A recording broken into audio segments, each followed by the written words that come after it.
The Art of War by Sun Tzu, translated by Lionel Giles.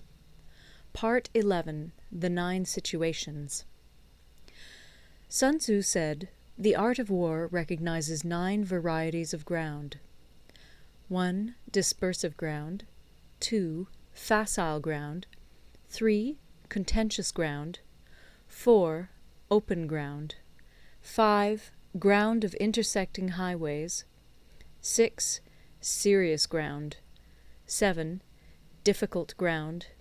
8. Hemmed-in ground. 9. Desperate ground." When a chieftain is fighting in his own territory, it is dispersive ground. When he has penetrated into hostile territory, but to no great distance, it is facile ground. Ground the possession of which imports great advantage to either side is contentious ground. Ground on which each side has liberty of movement is open ground. Ground which forms the key to 3 contiguous states, so that he who occupies it first has most of the empire at his command, is a ground of intersecting highways. When an army has penetrated into the heart of a hostile country, leaving a number of fortified cities in its rear, it is serious ground. Mountain forests, rugged steeps, marshes, and fens, all country that is hard to traverse, this is difficult ground. Ground which is reached through narrow gorges, and from which we can only retire by tortuous paths, so that a small number of the enemy would suffice to crush a large body of our men, this is hemmed-in ground. Ground on which we can only be saved from destruction by fighting without delay is desperate ground.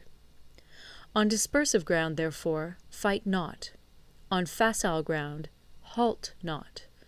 On contentious ground, attack not.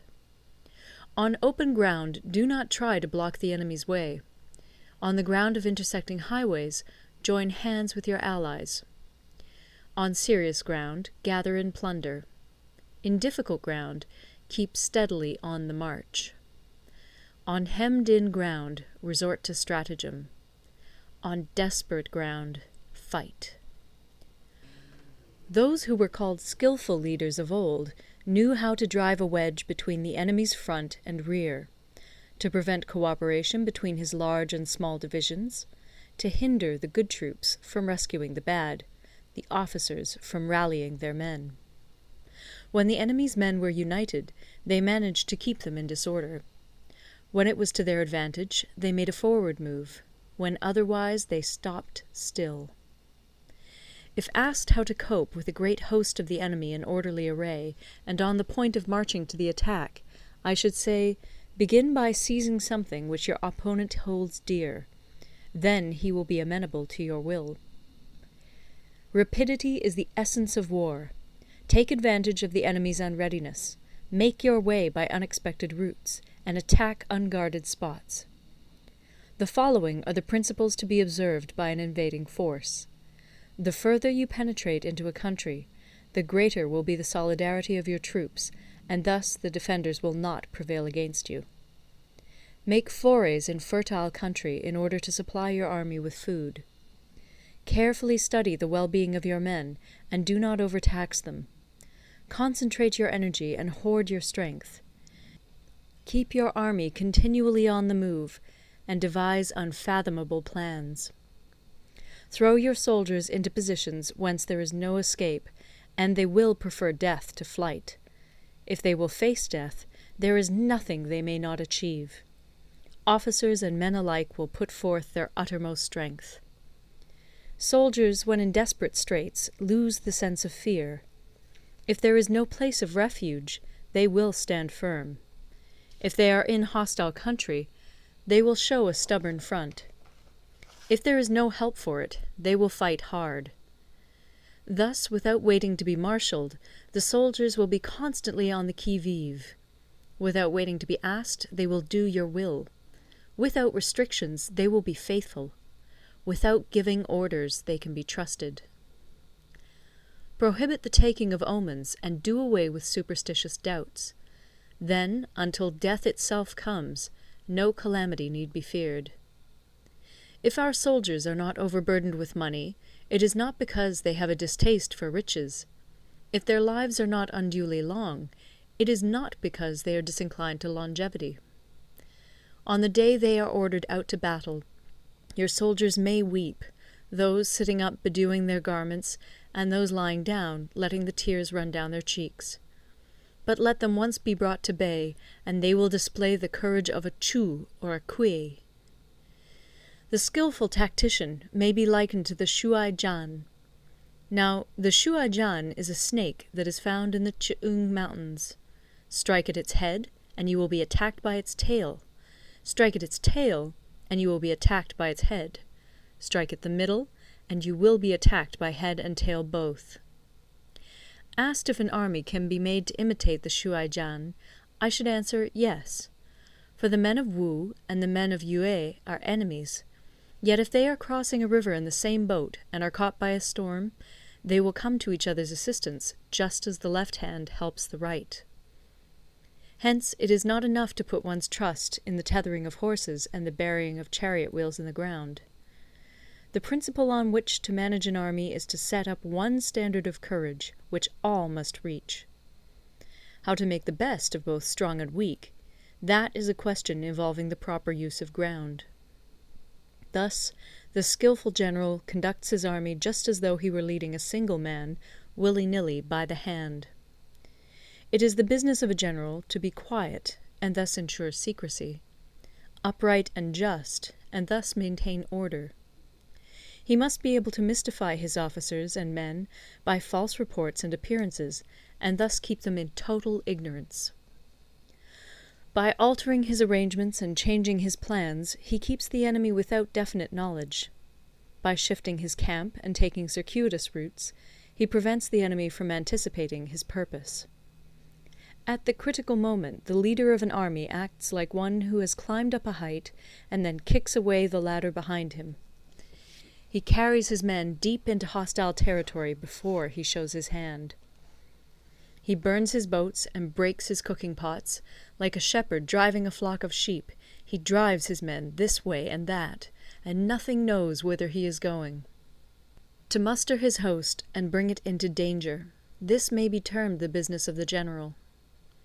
The different measures suited to the 9 varieties of ground, the expediency of aggressive or defensive tactics, and the fundamental laws of human nature, these are things that must most certainly be studied.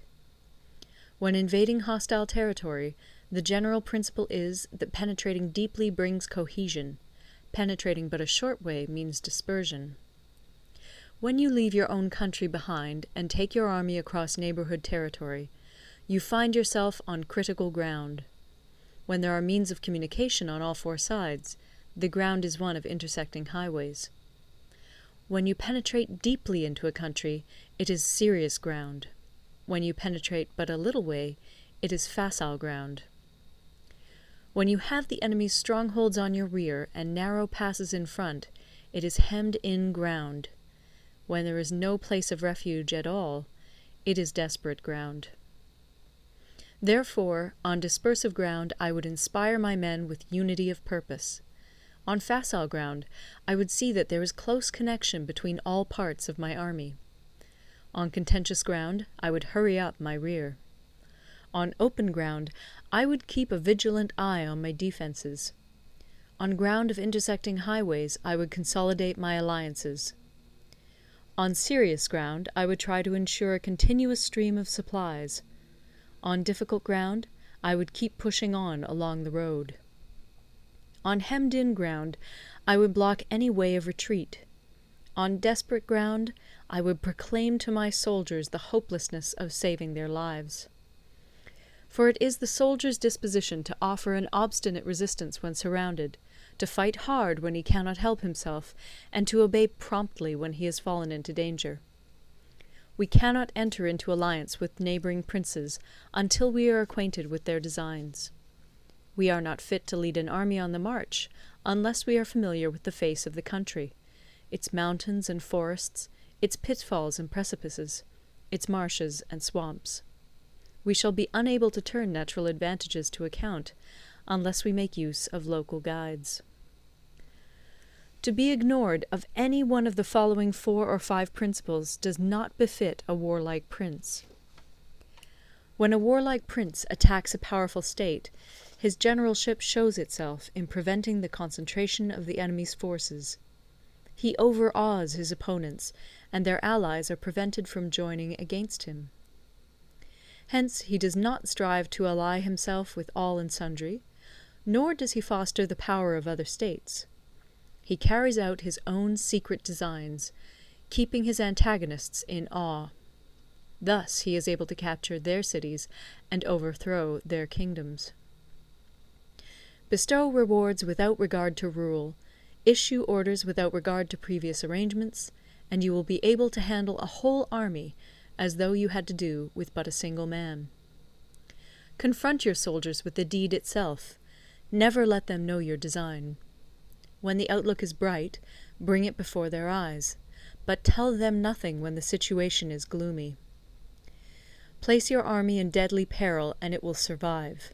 Plunge it into desperate straits, and it will come off in safety. For it is precisely when a force has fallen into harm's way that it is capable of striking a blow for victory. Success in warfare is gained by carefully accommodating ourselves to the enemy's purpose. By persistently hanging on the enemy's flank, we shall succeed in the long run in killing the commander-in-chief. This is called ability to accomplish a thing by sheer cunning.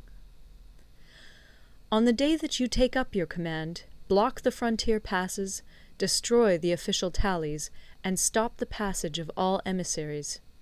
Be stern in the council chamber, so that you may control the situation. If the enemy leaves the door open, you must rush in. Forestall your opponent by seizing what he holds dear, and subtly contrive to time his arrival on the ground. Walk in the path defined by rule, and accommodate yourself to the enemy until you can fight a decisive battle. At first, then, exhibit the coyness of a maiden, until the enemy gives you an opening. Afterwards emulate the rapidity of a running hare, and it will be too late for the enemy to oppose you. End of Part 11.